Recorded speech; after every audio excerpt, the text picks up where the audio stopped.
Hello students, welcome to the YouTube channel Be Prepared for UGC NET. Don't forget to subscribe the channel and press the bell icon for latest videos update. Hello everyone, आज से हम शुरू करने जा रहे हैं अपनी YouTube chain classes.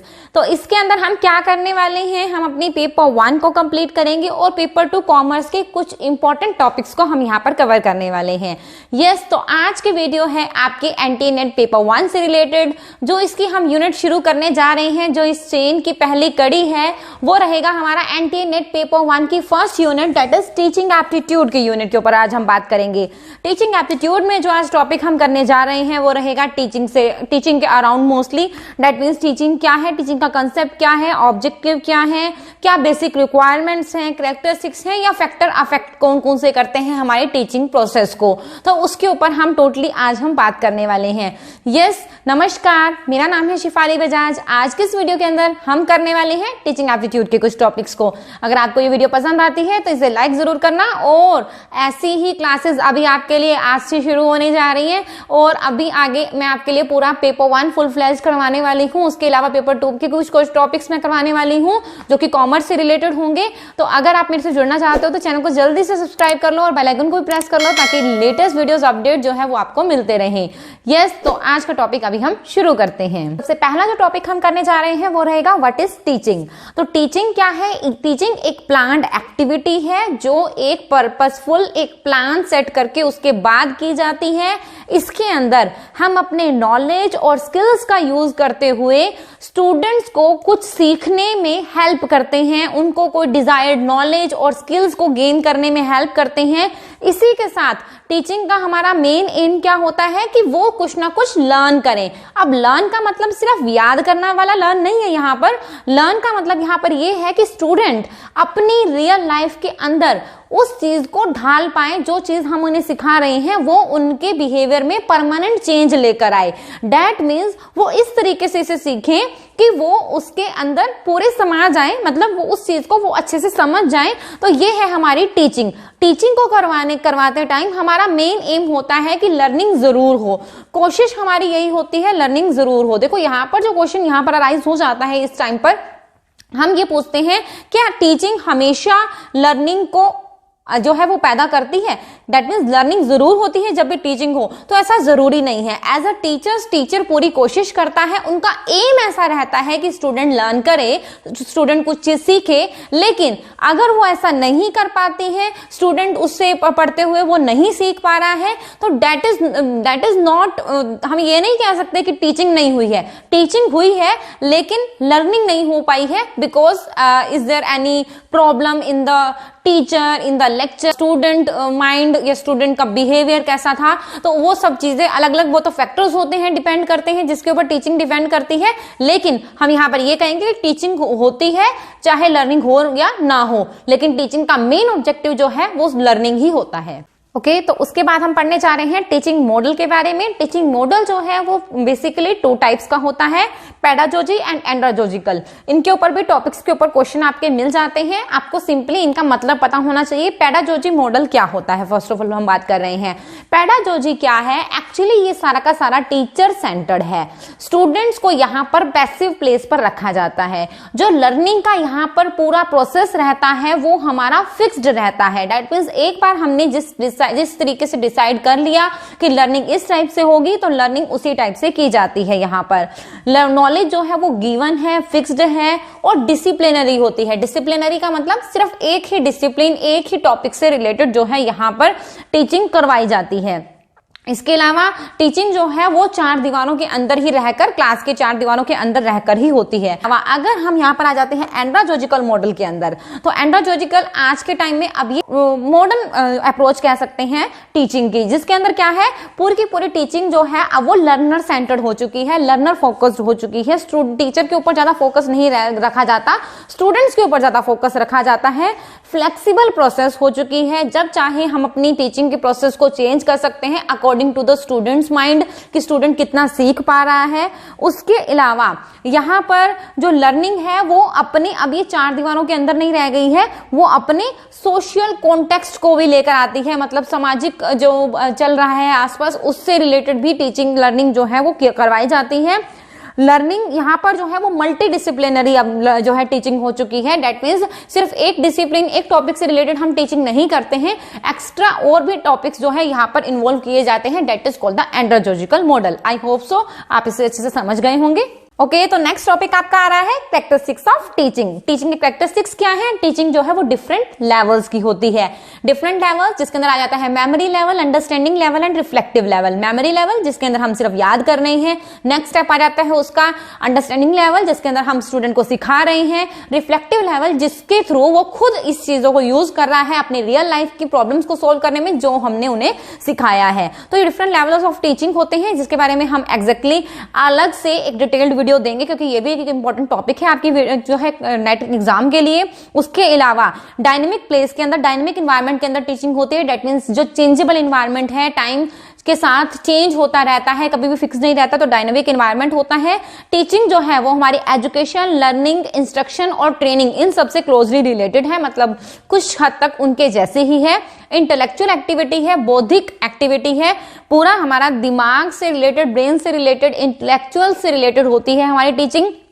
Art as well as science भी है ये। आर्ट का मतलब क्योंकि ये कला है, जैसे जितना आप टीचिंग को, कोई पर्सन टीचिंग के लिए, जब भी हम देखो अब जॉब करने जाते हैं तो टीचिंग के लिए हमें एक्सपर्ट माना जाता है। हमें ये कहा जाता है कि अगर आपके पास एक्सपीरियंस है तो आपको ज्यादा प्रेफर किया जाएगा। क्यों किया जाएगा? उसके अंदर कुछ क्या फर्क पड़ता है? ये फर्क पड़ता है जितना आप एक्सपीरियंस होते हो उसके अकॉर्डिंग आपके कम्युनिकेशन स्किल्स, आपके समझाने का तरीका, आपके टीचिंग का स्टाइल बहुत जो है वो इफेक्टिव हो चुका होगा। इसलिए जो एक्सपीरियंस मांगा जाता है, तो आर्ट तो है ये, क्योंकि आर्ट वही होती है जिसे हम करते रहें और वो हमारी ओर से और निखरती जाए, ठीक है। और साइंस क्यों है ये? क्योंकि हम टीचिंग को करवाते टाइम कई ऐसे रूल्स, प्रिंसिपल्स का यूज करते हैं, कई मेथड्स का यूज करते हैं जिसके थ्रू हम टीचिंग को करवाएं, जो कि सब साइंस के अंदर होता है, ठीक है।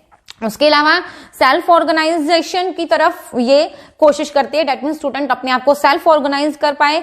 ये एक सोशल सर्विस है, सोशल लेवल पर होती है, ठीक है। उसके अलावा का कॉन्टिन्यूअस प्रोसेस है। जैसे ही हम एग्जाम लेंगे तो हम फर्दर अलग जो है नई टीचिंग, उनकी नई लेवल की जो टीचिंग उनकी शुरू हो जाती है स्टूडेंट्स की। और टीचिंग जो है वो प्रोफेशनल होती है, एक प्रोफेशन है टीचिंग। ये तो नेक्स्ट जो टॉपिक है हमारा वो है objectives of teaching. Objectives of teaching के अंदर डिफरेंट हमारे ऑब्जेक्टिव्स होते हैं टीचिंग के लिए। मैंने एक मेन बेसिकली आपको ऑब्जेक्टिव बताया कि हमारा मेन एम होता है जब भी हम टीचिंग को करते हैं कि लर्निंग टेक प्लेस हो। तो लर्निंग के अलग अलग स्टेप्स होते हैं कि किस तरीके से टेक्स प्लेस हो, क्या क्या ऑब्जेक्टिव्स होते हैं हमारे टीचिंग करवाने के थ्रू। सबसे पहला हमारा ऑब्जेक्टिव होता है कि रिमेम्बरिंग, कि जब हम स्टूडेंट को जो चीज बता रहे हैं वो उसे याद रख पाए। सबसे पहली बात वो उसे याद रख पाए। सेकेंडली अंडरस्टैंडिंग, अब उसे याद रखने के साथ साथ उसे समझे भी, ठीक है। जो चीज हम उसे करा रहे हैं, जो कंसेप्ट हम उसे समझा रहे हैं, वो उसे अच्छे से समझे। उसके बाद अप्लाई करना, अब हमने उसे समझा दिया, याद करवा दिया, अब वो उसे खुद अपने क्वेश्चन को, प्रॉब्लम को सॉल्व करने के लिए उसे अप्लाई करे, ठीक है, उस चीज को लगाए।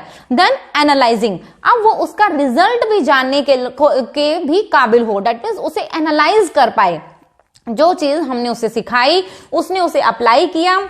अप्लाई करने के बाद अब वो उसे एनालाइज भी कर पाए कि किस हद तक मेरा जो परफॉर्मेंस है according to the given information जो मुझे बताई गई थी वो कैसी रही, उसे एनालाइज कर सके, उसे विश्लेषण कर सके, ठीक है, उसका अच्छे से निचोड़ निकाल सके एक तरह से, ठीक है।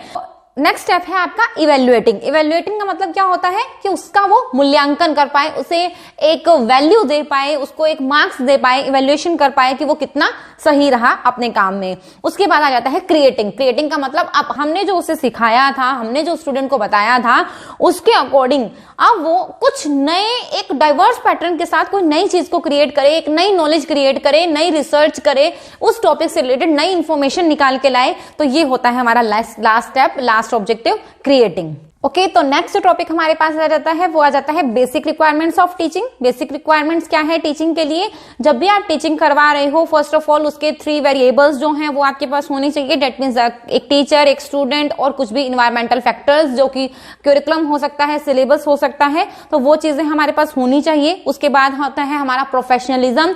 जब भी हम टीचिंग को करवा रहे हैं तो हमारे अंदर एक प्रोफेशनलिज्म की भावना होनी चाहिए। नेक्स्ट रहता है हमारे पास सुटेबल इन्वायरमेंट, जिसका मतलब जैसे एक शांत इन्वायरमेंट जहां पर शांति है, पूरा बच्चा आराम से सुन पा रहा है हमारी बात को, और हवादार होना चाहिए, तो ये होता है सूटेबल इन्वायरमेंट। उसके बाद आ जाता है टीचर स्टूडेंट का रिलेशनशिप होना चाहिए, दो लोग ऐसे होने चाहिए जिनके बीच में टीचर और स्टूडेंट का रिलेशनशिप हो, टीचर उसे पढ़ाए, टीचर उसे बताए और स्टूडेंट समझे सामने वाली बात को।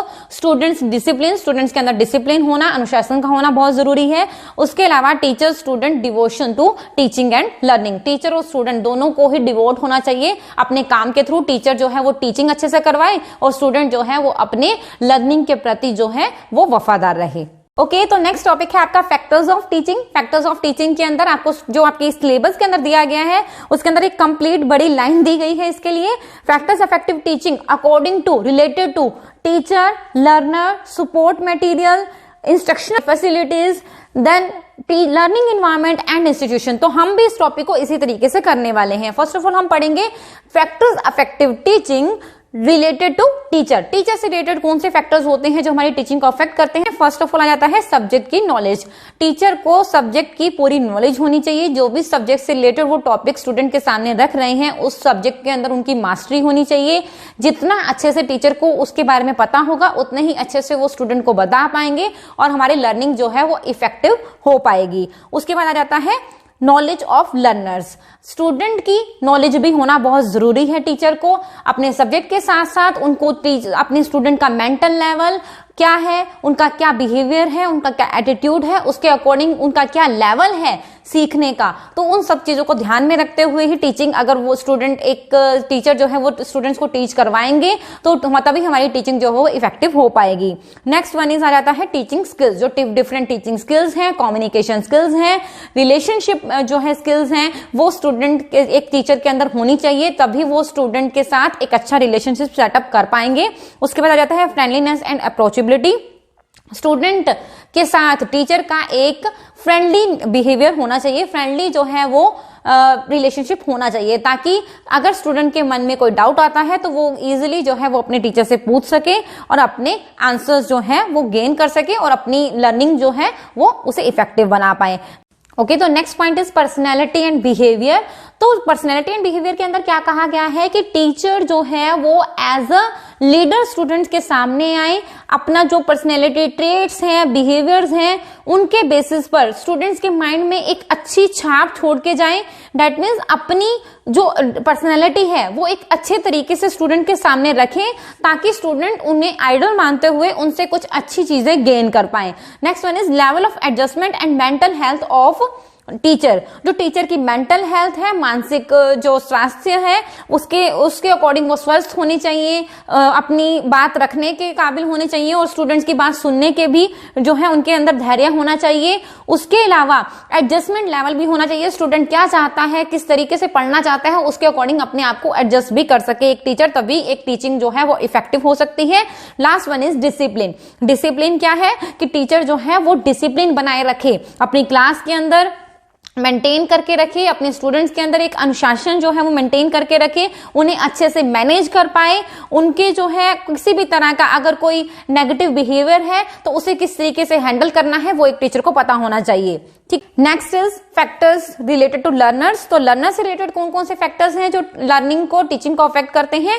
फर्स्ट वन इज लर्नर की फिजिकल और मेंटल हेल्थ। लर्नर क्या फिजिकली सही है, क्या वो मेंटली सुनने को तैयार है, क्या वो सीखने को तैयार है। उसके अलावा basic potential of learner. Learner जो है वो बेसिकली उनकी क्या पोटेंशियल है, क्या उनके अंदर एबिलिटीज हैं, कैपेबिलिटीज हैं चीजों को सीखने की, उनकी जनरल इंटेलिजेंस कितनी है, उनकी कॉमन सेंस वो कितना समझ पाते हैं आपकी कही हुई बात को, उनका इंटरेस्ट कैसा है, ये सब चीजें भी इफेक्ट करती हैं टीचिंग प्रोसेस को। उसके अलावा आ जाता है गोल्स इन लाइफ। उनके लाइफ के अंदर गोल क्या है, वो क्यों पढ़ना चाहते हैं, वो क्या बनना चाहते हैं, ये चीजें भी इफेक्ट करती हैं हमारी टीचिंग को। उसके अलावा आ जाता है level of aspiration and achievement motivation. उनके पास, उनके अंदर कितनी मोटिवेशन है किसी चीज को अचीव करने की, वो कितने प्रेरित हैं चीजों को सीखने के लिए।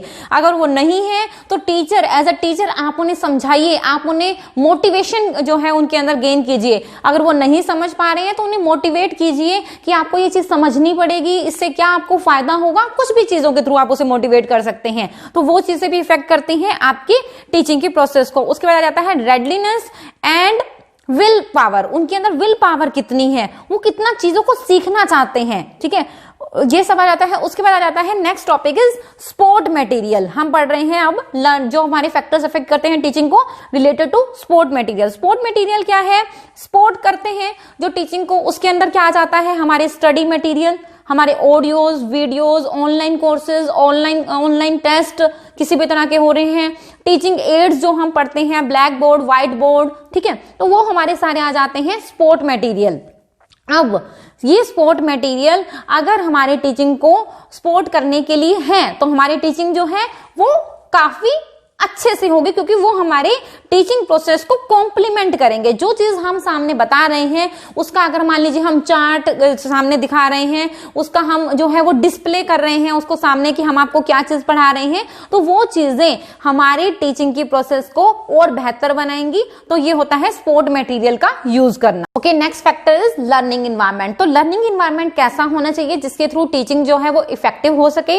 लर्निंग इन्वायरमेंट ऐसा होना चाहिए जिसके अंदर टीचर और लर्नर दोनों ही कंफर्टेबल हो, कोई भी नॉइजी इन्वायरमेंट हमारा ना हो।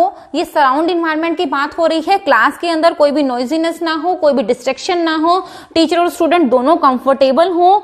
उसी के साथ क्या टीचर अपनी टीचिंग करवाने के योग्य है या क्या वो वेल क्वालिफाइड है, ये चीजें भी हमारे टीचिंग इन्वायरमेंट के अंदर आती है कि दैट मीन्स हमारा कॉन्टेक्स्ट कैसा है, क्या सब्जेक्ट मैटर कैसा है जिसके ऊपर हम पढ़ रहे हैं। कल्चर भी हमारा डिपेंड करता है, हमारे लर्निंग इन्वायरमेंट को अफेक्ट करता है। तो ये लर्निंग इन्वायरमेंट जो है हमारे एक्चुअली टीचिंग को इफेक्ट करते हैं। ओके, तो नेक्स्ट पॉइंट है हमारा इंस्टीट्यूशन। तो इंस्टीट्यूशन किस तरीके से इफेक्ट करता है हमारी टीचिंग को? देखो, अगर टीचिंग के हमारे जो इंस्टीट्यूशन से रिलेटेड गोल्स हैं, जो पॉलिसीज बनाई गई हैं, तो वो पॉलिसीज अफेक्ट करती हैं हमारी टीचिंग को। दैट मीन्स पॉलिसीज अगर ऐसी हैं कि टीचर को फुल ऑटोनॉमी दे रखी है, टीचर जो है जो चाहे, जो मेथड, जो क्लासरूम, जो एक्टिविटीज जो चाहता है वो करवा सकता है, तो हमारी टीचिंग जो है वो बेटर वे से हो पाएगी, क्योंकि टीचर जो है वो स्टूडेंट्स के नेचर को देखते हुए, स्टूडेंट के बिहेवियर को देखते हुए उस तरीके से अपनी टीचिंग को करवा पाएगा। लेकिन अगर पॉलिसी ऐसी है इंस्टीट्यूशन की जिसके थ्रू टीचर जो है वो कंट्रोल्ड है, टीचर जो है वही करवाने के लिए बाध्य है जो चीज उन्हें बताई गई है, तो इस टाइम पर परफॉर्मेंस ऑफ कोर्स सफर होगी। टीचर जो है वो अच्छे से टीच नहीं करवा पाएगा जो उसे वो पढ़ाना चाहता है स्टूडेंट को। ओके, तो होप्स आपको ये क्लास पसंद आई होगी। अगर क्लास पसंद आई है तो इसे लाइक जरूर करना, फ्रेंड्स के साथ शेयर करना और साथ ही साथ चैनल को सब्सक्राइब करना मत भूलिएगा और बेल आइकन को प्रेस कीजिएगा ताकि लेटेस्ट वीडियोस, लेटेस्ट क्लास के जो अपडेट हैं वो आपको मिल सके।